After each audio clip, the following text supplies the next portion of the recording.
Сәлем достар, армысыз ағайын, менің есімім Аида Қыдырбай, Украина 8 жылға созылған іс-сапар кітабының авторымын. Әдеттегідей, арада біраз үзіліс болды, дей тұрғанмен ары қарай жаңалықтарды айтуды жалғастырамыз. Сондықтан сіздердің қолдауларыңыз мен үшін өте маңызды. Комментарий, лайк, дизлайк.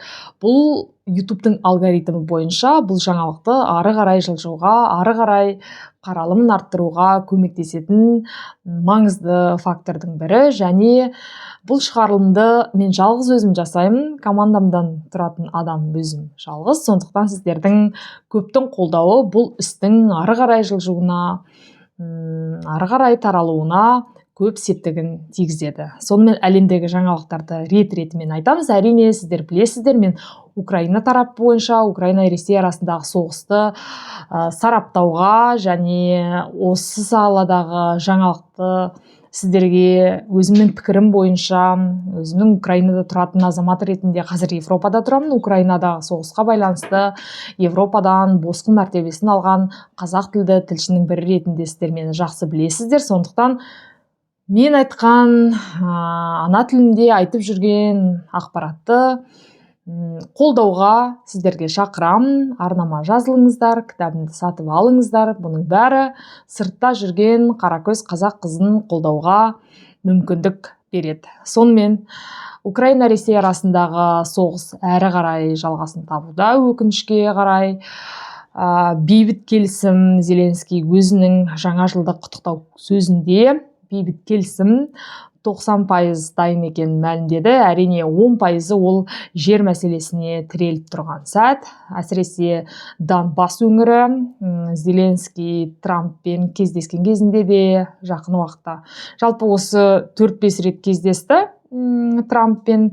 Бір ғана қаншама рет Трамп Зеленскийді камераның алдында да, бәлкім жабық есік жағдайында да осы жер мәселесінде артқа шегінуді, мысалы Донбасс өңірін Ресейге бере салуды үгіттеген сияқты. Бірақ бұл мәселеде Зеленский өзінің жаңа жылдық құттықтау сөзінде де жердің иесі мен де емес, Америкада емес, ақш-та емес, яғни Украина халқы деп атап өтуде. Ол өте дұрыс деп ойлаймын, өйткені Донбассты бере салған жағдайда Зеленский тірі саяси өлікке айналатынын ол өте жақсы түсінеді.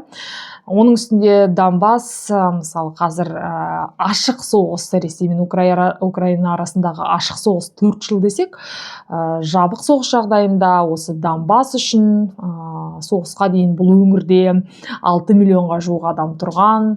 Бұл өңірге өте жағдайы жақсы өңір еді. Қазір енді Донбасстың жағдайы өте аянышты. 6 миллион халқы әлемнің жаңағы 6 бұрышына таралып кетті. Бұл жерде қазір халық саны аз, дегенмен жері өте бай және 2 шаршы шақырым, яғни 2 километр Ресеймен көрші, біте қайнасқан ортақ шекара деп айтамыз ғой, жанасқан.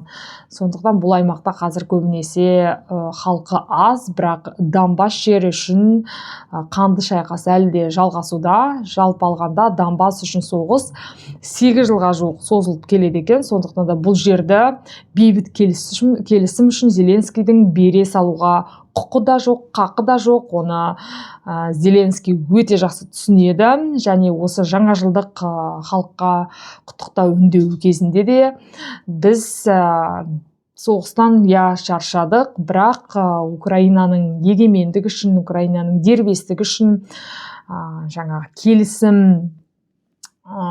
кепілдік болмай, біз бейбіт келісімді қолдамаймыз. Бірақ біз бейбіт келісімді өте қалаймыз, соғыстан шаршағанымыз рас. Дей тұрғанмен де соғысты әрі қарай жалғастыруға, егер де бұл бейбіт келісім біздің көңілімізден шықпаған, халықтың мүддесін ескермеген жағдайда, біз әрі қарайда соғысты жалғастыруға дәрменіміз бар деп айтты.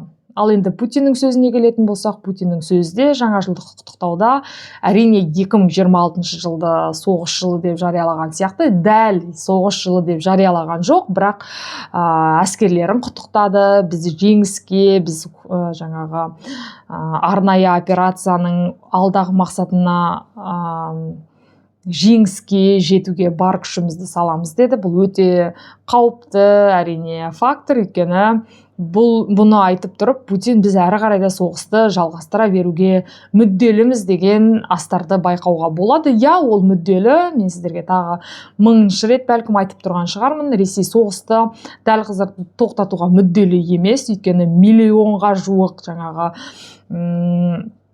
түрмеден қашқан, аннан қашқан, мынан қашқан халықтың әртүрлі ең осал халықтың Украинаға жіберіліп отыр. Мысалы, түрмеден қаншама адамдарды босатып, жаңағы әскер ретінде Украинаға кетті, адамды өлтіруге, басқа өңірдің көршісінің адамын өлтіруге. Сондықтан бұл халық жаңағы қайтадан Ресейге келетін болса, Ресейдің ішкі жаңағы қауіпсіздігі сынға түсетін сәт, оны Путин өте жақсы біледі, және Путинге соғыстың тоқтағаны өзінің тікелей тағына тікелей қауіп деп айтуға болады. Дәл қазір халықты бірлікке шақырады, біз жеңеміз дейді. Айдаладағы көзге көрінбейтін бір өзі құрап алған неонацист бар, Украинада Киев режимі бар. Бұның бәрі бла-бла-бла деген ертегі. Өкінішке қарай оған миллиондаған халқы сеніп отыр. Бір қызығы, Европада жүргенде де мен талай жаңағы орыс осы жаққа қашып, Европаға қашып келген орыс жанұясымен кездескен кезде, олар өте, мысалы, 20-30 жыл тұрса да, Путинді өте қатты қолдайтын, және бұл соғысты патриотизммен байланыстыратын адамдар өте көп. 30-20 жыл Европада тұрса да, Ресейдің жаңағы Путинін осылай қорғаштап, қызғыштай қозғап, біз осы соғысты бастауға амалсыздан барып отырмыз. Бізге барлыққа батыс әлемі қарсы, біз деген осындай, біз деген мында, яғни шовинизм, көкірек керу, өзін ұлы жаңағы халықтың адамы ретінде сезіну, өкінішке қарай орыс ұлтында бар. Бәрі демеймін, адамдардың бәрі жаман емес, бірақ көпшілігі әрине өкінішке қарай әлі де солай ойлайды. Европада тұрып, Европада жүріп, және сөйтіп отырған адамдар толығымен Путинді қолдайтын өз көзімен көрген кезде осылай амалсыздан ойға келдім. Бәрібір бұларда жаңағы бір шовинист, бәрібір біз өзге халықтан биікпіз, Украинаның жаңағы неонацистердің көзін құртпай біз дамымаймыз деген бір жеке маған түсініксіз, бірақ миллиондаған халыққа осында ертең біз жеңеміз деп Путиннің мысалы жаңа жылдық құттықтауында миллионға жуық адам көрген. Соның астындағы тіпті комментарийлерді оқысаңыздар да, я, бізге жеңіс бере көр деген сияқты комментарийлер өте көп. Кімнен жеңіс, не үшін жеңіс? Әрине бұл мен үшін түсініксіз, бірақ орыс әлемін жақтаушылар менімен қызыл кеңірдек болып жаңағы шайқасуға дейік бар, және олардың өзінің келтіретін дәйектері өте көп. Сондықтан бұл соғыс тоқтамай тұрған себебі осы деп ойлаймын. Мысалы, халық өзінің президентінен бұл соғысты тоқтатуға талап ететін болса, мысалы, Украинада кез келген Зеленский өзінің сөзіне өте абайлап сөйлейді, өйткені о жақта демократия деген басқа нәрсе. Мәселен, кезінде емес, Зеленскийдің қандай да бір шешіміне өте қатаң қадағалап отырады, және соғыстың болып жатқанына қарамай, Киевте, басқа да қалаларда халық көтеріліп, өзінің билігіне деген жаңағы наразылығын жеткізіп отырады. Айта кететінін қазір Украинада жаңағы СБУ дейміз, президент әкімшілігі ауысты. Оның орнына Буданов деген барлау қызметінің басшысы келді. Буданов туралы мен сіздерге өте көп айтамын. Мықты азамат. Жалпы қазір Зеленский қатты ауысымдарды жасап жатыр. Оның ішінде коррупция бар жаңағы ірі көлемде. Ермак кетті орнынан. Мен сіздерге ішкі Украинаның саяси шешімін, саяси жағдайын айтпайын, бірақ Зеленский өте бәлкім жас, бізде енді тақта ұзақ отырғандар ондай шешімге бара қояды деп ойламаймын, бірақ енді Зеленский қоғам солай талап етіп отырғаннан кейін қандай да бір жемқорлық іске қолы былғанған адам бір күнде отыра алмайды, және қоғам оны отыруға шыдатпайды. Сондықтан ол егер де жаңағы Ермак мысалы ірі көлемде энергетика саласында жемқорлыққа қолы былғанған деген ақпарат тарағаннан кейін бірден оны орнынан алып тастады. Жалпы Украинадағы жағдайды мен әлі де сіздерге баяндайын. Әлемдегі жаңалықтарға да сөз берейік. Венесуэланың басшысы және оның әйелін ақш матап бір күнде жаңағы Америкаға жеткізген туралы жаңалықты да сіздер өте жақсы оқып біліп отырған шығарсыздар. Менің ойым бұл ретте әрине ақш мұнай, оның ішінде мұнай нарығына тәуелділігін, мұнай нарығын басқарғысы келеді. Бұның ішінде, бұның түбінде әрине Венесуэланың ең үлкен көлемдегі мұнай қоры жатыр деп ойлаймын. Және тағы бір комментарийді айта кетейін, оқып отырып комментарийді. Ресей әскері де, мысалы Украинаның президентін осылай матап байлап әкету керек еді деген комментарийді оқыдым. Гастомельді білесіздер. Гастомель деген жаңағы Киевтегі осындай аудан, Киевтің маңындағы сол жерге жаңағы орыстың әскері ұшып келіп, десанттық жолмен жаңағы Киевті басып алмақ болған кезде Гастомельдегі шайқас өте қатты жүрген, бірақ сол кезде әрине Ресейдің әскерін ары қарай Киевке жібермеу үшін өте қатты үлкен шайқас өтті.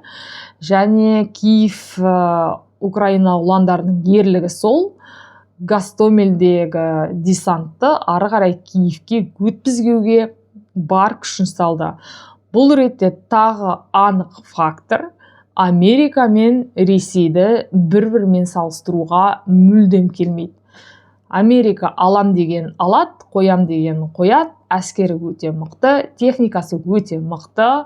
Жаңағы Венесуэламен жасаған, оның жұбайы және президентімен жасаған операцияны шынымен де 4 тәулікке созылды. Әуе, жер, көктен жаңағы қару келіп, бәрін сақадай сай еткізді және алам деген президенттің алып, матап байлап алып кетті. Ал орыс тарапы әскерлерді оларда да жаңағы жерден, көктен, әуеден осындай операцияны жасады және сол операция әлі күнге дейін жалғасып жатыр. Яғни екі елді салыстыруға мүлде келмейді.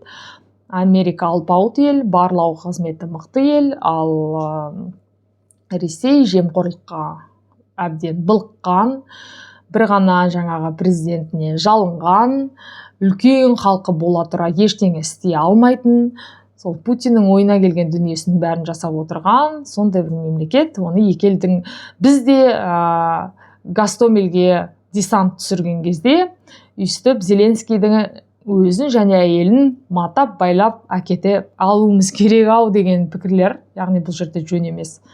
Сен үйте алмайсың, үйтуге сенің қауқарың да жоқ, және сенің әскерің Америкадағыдай емес. Міне екі елдің айырмашылығы осы деп ойлаймын. Және енді Ирандағы жағдайды сіздер білесіздер, қазір бұл елде үлкен көтеріліс.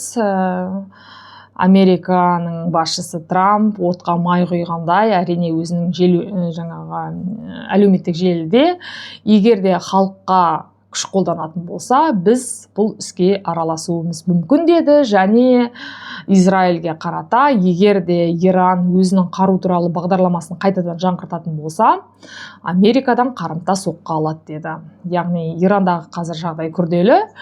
Тағы атап өтем, Иран мен Ресей өте дос. Иранның шахеттері қазір Украинаның аспанында, Украинаны атқылап жатқан қарудың бір түрін осы Иран жеткізеді. Сондықтан да бұл елдегі жаңалықтарды да біз өте бақылап отырамыз. Алдағы уақытта сіздер мені қолдап, комментарий жазып, лайк, дизлайк басып отырсаңыздар, міндетті түрде YouTube арнама қазақ тілінде ақпараттарды жиі салып тұруға тырысамын. Олай болса, сіздер де пікірлеріңізді білдіріңіздер. Келесі аптада кездескенше.